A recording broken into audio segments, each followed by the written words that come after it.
Not a typical start to a marathon. Not a typical place for one either. It's dark and damp, there's not a lot of headroom. It's not a 26-mile trip from point A to point B. This race consists of 91 laps around a very confined space. But the one-of-a-kind course is the draw for the runners who took part in this unique event in southern England. It meandered through a bunker, one used by Britain's Royal Navy during World War II, and this was reportedly the first marathon ever to take place entirely underground. Of the 87 people who competed, 86 went the distance. The winning time in the men's race was just over 3 hours and 42 minutes, while the women's winner finished in 4 hours and 22 minutes. Everyone got a participation medal, which kind of makes sense given the extraordinarily unconventional environment. One runner said while it wasn't as hard as he expected, it was a lot darker. Thankfully, only one of their flashlights malfunctioned.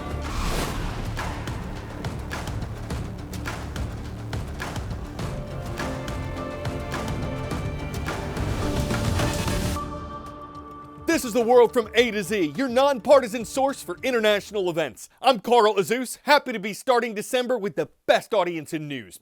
One major event that took effect while we were off the air for the Thanksgiving break, a ceasefire in the Middle East. It was not between the nation of Israel and the Palestinian militant group Hamas.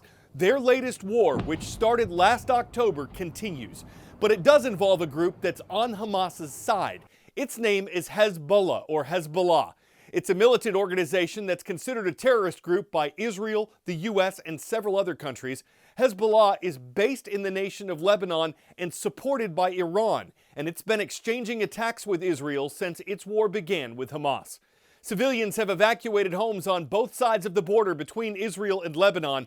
Israeli forces crossed that border into Lebanon this fall in pursuit of Hezbollah fighters and their equipment. But last week, Israel and Lebanon accepted a ceasefire proposal that had been supported by the U.S. Under the agreement, Israel and Hezbollah would stop their fighting, Israel would move its forces out of southern Lebanon, Hezbollah would move its forces away from Lebanon's southern border with Israel, and the Lebanese army would redeploy to that area. What's the big picture here? If the ceasefire holds, it'll mean civilians can return to homes near the Israel-Lebanon border. And one flashpoint of violence in the Middle East will quiet down, though others remain. The days are shorter and darker. The temperatures are getting colder. If you feel down this time of year, you're not alone. It's extremely common in colder weather climates, especially this time of year, with symptoms beginning and intensifying throughout the winter and even into the spring. Licensed clinical psychologist Adam Borland with Cleveland Clinic says a lack of sunlight can impact vitamin D levels and serotonin, which helps regulate mood, behavior, sleep cycle, and memory. It can lead to symptoms like sadness, loss of interest, fatigue, and fluctuating appetite. Borland says maintaining a healthy daily routine can help. Going to bed around the same time, trying to get up around the same time, monitoring diet, engaging in physical exercise, making sure that you socialize, engage in any creative outlets. Borland also suggests using a sun lamp, which can mimic natural light and help regulate the sleep cycle. He says medications can help treat symptoms of anxiety and depression, as can talk therapy. But it's also important for a person with seasonal affective disorder to stay connected to others. It's very easy to kind of hibernate during this time of year, and you want to make sure that you engage in social outlets. I'm Mandy Gaither. World of knowledge. Which of these historic figures was born on the island of Corsica? Napoleon Bonaparte, Christopher Columbus, Leonardo da Vinci, Frank Sinatra. In 1769, shortly after the Mediterranean island became part of France, a boy named Napoleon Bonaparte was born there.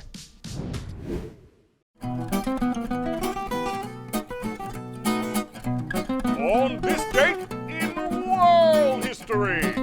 A ceremony was held on December 2nd, 1804 to crown Napoleon Bonaparte the Emperor of France. In a symbolic act, he placed the crown on his own head, a move designed to show he had the ultimate authority, not the Pope or anyone else. Napoleon I would reign until 1814, when he was forced to abdicate for the first time.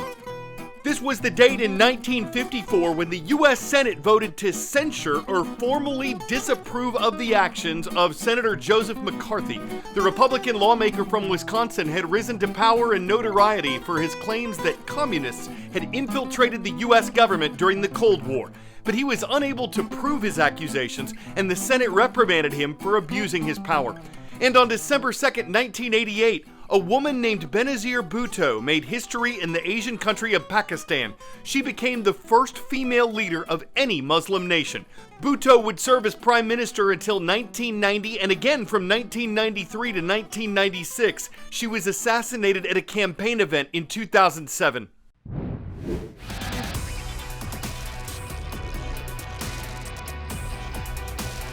Where in the world? You'll find this place in Northern Europe. It's a nation of tens of thousands of lakes. It's also located between the North and Baltic Seas. Its capital is Stockholm. This is Sweden, a sparsely populated country of more than 10.5 million. Some exterminators have dedicated their lives to ridding homes of termites.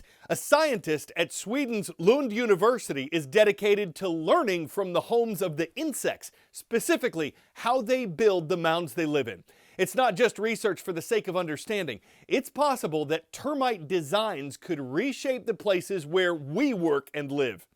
Termites are absolutely incredible at constructing. They work with very limited resources, and they work with materials that are entirely sourced from their environment. Itty-bitty termites are some of the best architects, creating essentially skyscrapers, and efficient ones at that. Termite mounds have sophisticated ventilation systems that allow for air circulation throughout the structure. Whether the heat of day or the cool of night, the layout of passages and openings regulate temperature and humidity inside the mound. David Andring has traveled the world studying termites and their structures.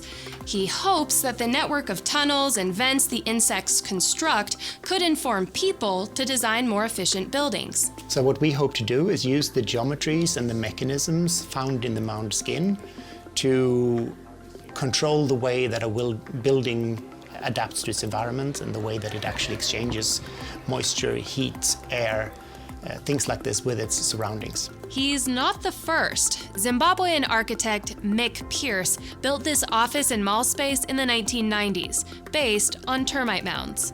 Andreen sees potential in merging termite mound design with 3D construction, even experimenting with natural materials similar to what termites use, like a mixture of live fungus and wood, from which he and colleagues have already created a 3D printed full-scale model. We have to incorporate not only the channel network of the termite mound, but also functions such as electricity and water pipes, not to mention windows, and thinking about how this might act as a facade in an urban environment of a building.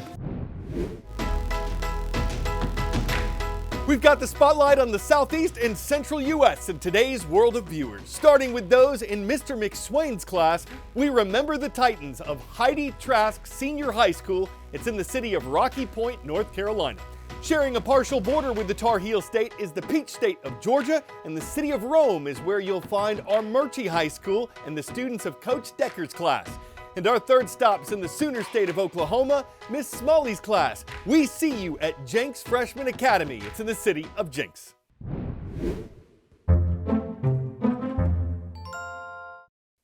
It's now that time of year when you might start seeing some questionable Christmas sweaters pop up. But honestly, who's gonna make fun of this guy's? I mean, to his face. It's part of an effort to make London's Natural History Museum a little more festive this time of year. The sweater for the animatronic T-Rex was custom made cause giant body, tiny arms. And there is a secret to getting the thing on. A manager there says there's a zip in the back. We don't know the cost of outfitting a Predonosaur, but after being barbaried for so many years, maybe they deserve to look adorable in Triceratops they can iguanodon without feeling a bit goo cheesy as they channel their energy to defend the runway, checking time on a sweet fossil watch. I'm Carl Azuz, and make no bones about it, we'd be thrilled if you dinosaur us again tomorrow on The World from A to Z. You mean the world to me.